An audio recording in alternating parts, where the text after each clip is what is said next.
Regulated Fool's Milk Meadow. It speaks to the factory. It speaks to producing a product that's regulated, that's systematized in some way. It speaks to the grass, the green space. That's the meadow, and then the fool's milk is maybe a little bit more deep under there, layered somehow, harder to find. It's a play on the term fool's gold, which is something it's a bit of a trick or a letdown, or it's not what it isn't what it appears to be. So it's a foolish thing, and so titling is very hard, and I keep them sort of ambiguous and try to keep them open to sort of to be flexible to the projects, because things get steered in different directions. So in thinking about this, I was trying to kind of corral all of this stuff together, and I strung it together in those words. I think the milk reference is because I wanted this thing to become like an organism that produced and that died, and I wanted to just not see it as like a piece of architecture, but something that was like living and changing. So the milk reference is just nature, organisms, biology. I don't know. I also kind of had this vision of it being this like strange alien that was producing something like a big alien mother or whatever. But now I'm going to sound like a crazy person. So the product is grass, but the product has problems, and the product, I think that's sort of like a trick question, because yes, the factory's producing grass, but I come to realize that the product is the factory in a way, and everything that happens around it, and everything that goes wrong, and everything that's corrected, and all of everything associated with the factory is really the product in a way. The grass is an excuse to have a factory. I guess it is sort of like a cynical gesture to sort of end with this dying grass on the roof of the structure, but it also in a way it's very it's very real too. Like it is what it is, and you kind of see all the different aspects of it. The factory has windows all over it that you can see the mechanics of everything, and so I don't know, it just, because it is a dead end, it seems silly to replace it with fresh grass through the course of the exhibition. It might as well just sort of fail as it would anyway. I have done a few projects that involve things that have to work and function in order to keep plants and things alive, but nothing to this extent. So this is much more complex for me. It was a huge moment when I realized that it was okay to have this factory, and it was okay to have it be completely ridiculous. And I think I knew what I was doing when I was sort of putting it together, and maybe I was questioning what I was doing, and then it kind of like locked together when I realized it's okay for it to be all of these things. It's okay for it to be a factory and to have a certain level of efficiency, and it's okay for it to be completely stupid and inefficient and wrong, and it's okay to that sort of, to me, is what makes it interesting. And so maybe it was just like having the courage to really step forward and let it be. This like regimented lawn, green space, it just feels like perhaps an American concept or something, having like a ready-made, prepackaged lawn. I guess, I'm making generalizations, of course. I don't live in a suburban place, but I'm sort of thinking about, how so much of America is sort of a suburban space that's carved up, and I don't know. You can kind of see hints of it everywhere.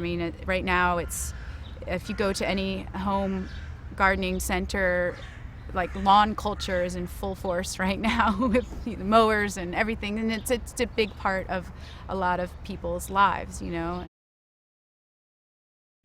that's sort of part of my, I guess, philosophy or larger system, that it all just kind of feeds into the next project, and that seems to just feel natural and fitting for what I do. I mean, I work on such a large scale, it doesn't make sense to collect all new wood for each project. I mean, that's an enormous amount of time and wasted material. So it just, early on, it just made sense to recycle the material into the next project. I'm trying to, maybe with this project, do something that is like not only just strange, but like wrong in a way, and certainly ridiculous, completely unnecessary. And I'm trying to like pad it with enough support and, its own set of rules and create its own world so that it does make sense somehow. So I don't know if that means I'm like the only one in that world, or that's my world exclusively, but I'm trying to maybe like, create that so that the context makes sense, so that people who visit the gallery understand that they're now in, in a situation where there's, a different sort of, reality or a different set of rules that they're observing or, taking part in somehow. There's a lot of play that goes on in this process and in what I do. I think I love the fact that a lot of it is ridiculousness and accomplishing that in a way, and to me that's very it's very exciting. So I think I embrace that and go along with that a lot. I mean, there are a lot of systems at work in the process, and but when I speak about the systems, I'm always careful to say that the systems often don't make sense and they're dumb, but they're there nonetheless, and I follow them, and I think that's I don't know, that's exciting and fun for me to explore and see, where that takes the work. There was all this information and sort of history in some of the materials that I was collecting, and that could be sort of like folded into the pieces, and that became interesting, and then I definitely became a little bit like addicted to the process of doing that. I find it hard to resist picking up things on the street because if I don't take them, someone else will. So I became a bit greedy, I mean, if I see something, a piece of wood on the street, and I don't take it right then, I know it's going to be gone in a half an hour. So that's really, like, to me, a pretty compelling reason to pick it up. I'm hoping that people will still have like a nice long view when they step back from the front and from the back of it. But I'm hoping that this factory will be so big that when you walk through it, it's almost like the other room will go away. Like you won't feel like you're in a room staring at a sculpture. You'll just feel like you're like standing next to this factory. So I'm hoping that it's like, the room becomes just secondary and kind of disappears.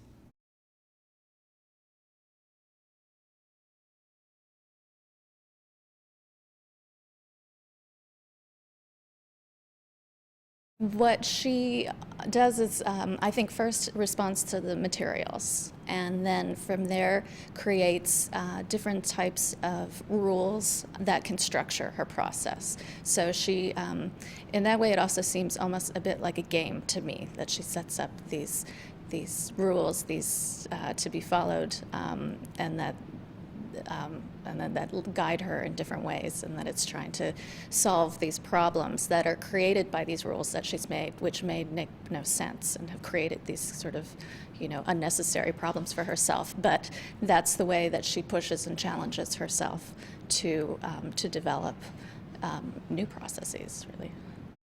Her ideas for her projects, they really tend to generate from the materials themselves. But what's important to her is that these materials are recycled, regenerated, repurposed. Mostly they're materials that she would otherwise be discarded. Well, it sort of leads to nowhere. This is part of Phoebe's practice. She's always described it as a really ridiculous process. This work is a very American piece in terms of the traditions of the factory and the development, the further, kind of efficiencies that are brought about by factories' industrialization. For every installation of this work, as with all of her works, you really need to engage the artist because she really responds to the context, the architectural context in which the work will be installed. So with future installations, we'll certainly be working further with her, and I imagine that she'll continue to sort of alter and change and develop the installation itself as she does with most of her works. They never remain the same from venue to venue at all.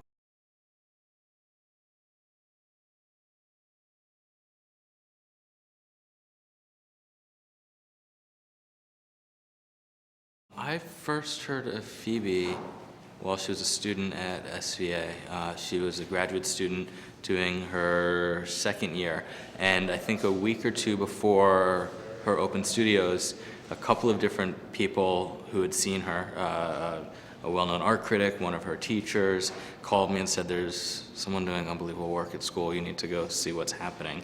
And so I went to the first open studios that she had done there, and she had made this pretty amazing sculpture called American Pool, which was this big whirlpool of cardboard that was painted with different cast-offs in the inside, and the outside was this raw cardboard, and it had taken over her whole studio, so her studio was just not functional except for the sculpture. And that's where I first met her, and I think from there we began talking, and I don't know how long it was between then and her first show, but it happened relatively quick once I saw that piece. I think what makes Phoebe so amazing is how she allows herself to make up these systems, and then the end result of the system becomes this most unsystematic sculpture that you could imagine. It's just like free-floating, amazing chaos that all came out of one or two little rules that she made for herself. So I really like the kind of dichotomy between the organized and the unorganized, between the sprawl and between the control. I can't put any limits on Phoebe. She's going to do whatever she's going to do. So as far as breaking it down and making it fit inside of commercial gallery, that's a futile battle that I don't even attempt. The next project that we're talking about in New York involves baseball and a pretty tremendous scale, which no gallery that we know of in the city could handle. So right now we're searching for alternative venues to do the exhibition. I think Phoebe faces a lot of challenges in this piece, primarily because of its scale. There's never been anything completed quite to this level and this complication, and that's really the biggest challenge. As far as exhibiting in another city, the art world is so globalized and universal that it feels all like we're in the same town, and we're very excited to go to Berlin because of the scale that the piece can get done there.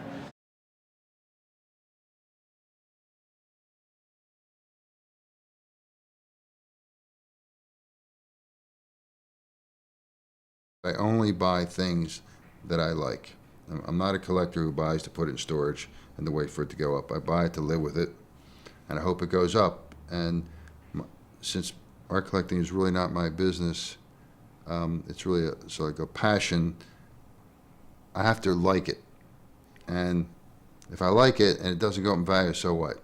Okay, because I think collecting art is really a very strange thing, but as it goes up, it's really a lot of fun to say, oh, that thing I bought for $1 is worth $1 million. Not that I'm ever going to sell it, and who knows if it's really worth that. But the dealers say, oh, it's worth so much money. But I'll probably never find out. Probably my heirs will. Okay, and maybe that'll be one of those pieces. I think maybe her piece plays a part in some sort of contrast to what I have, because my home, I think, is very refined and finished, and her stuff is very raw. So I like it because it's different. It's totally different, and I think that's helps the collection to have to go from one end of the spectrum to the other.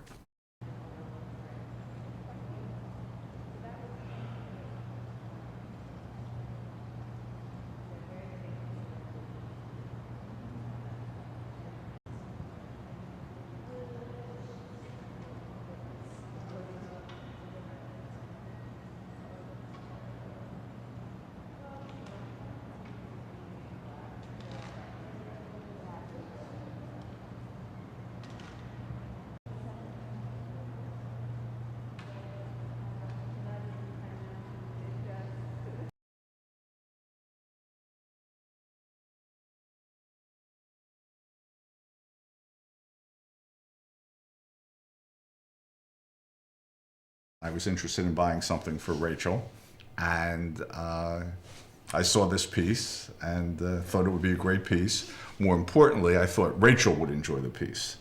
As Rachel will tell you, that actually wasn't the case initially. So maybe she could tell you from that end. My father told me that he got me this great piece to go pick it up at the gallery. At the time, I was living in a very small studio apartment, so I went to go.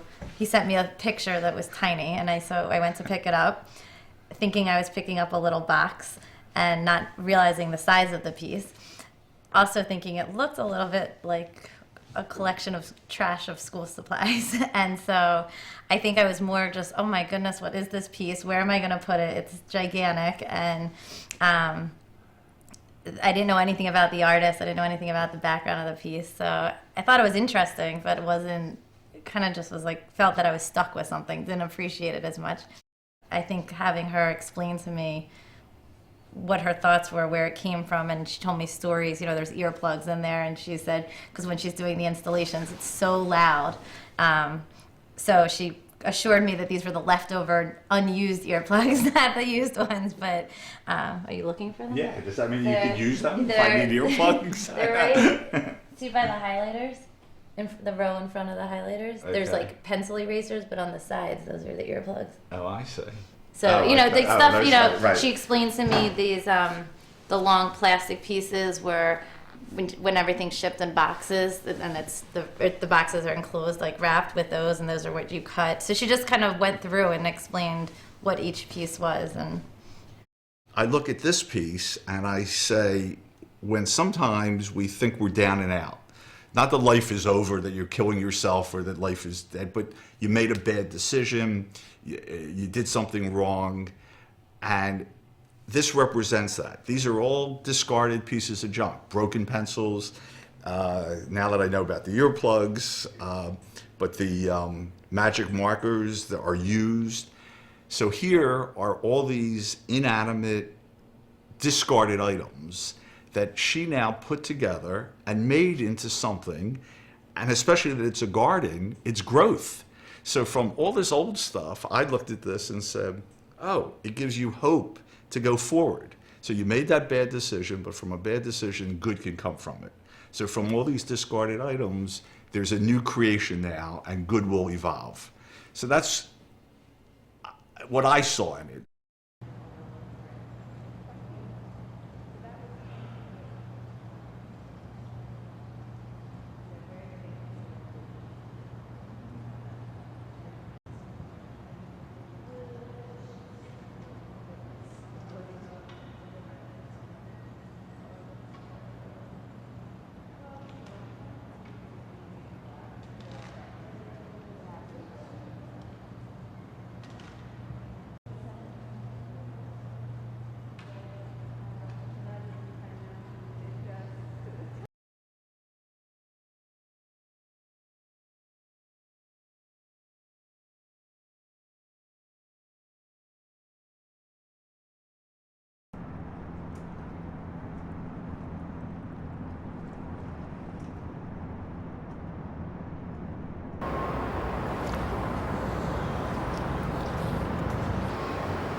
falling Yeah. over, you know? At least it snapped off high, so we don't have to drill another hole. You're right. Yeah, let's try and move that thing maybe and see if we can get a better. Oh my God. All right, I'm gonna go to the matrix.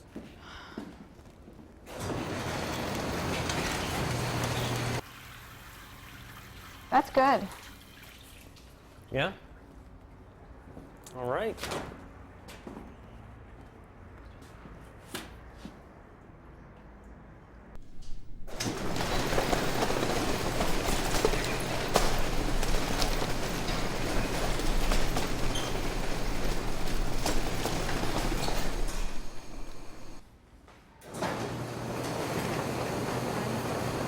Two, three, four, Please don't jam up on me, five, bitch. 6.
yes, no, yes. Yeah. Okay. And how high?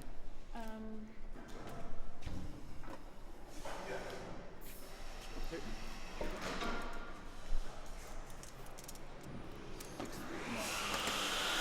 35? 55? 55. Okay.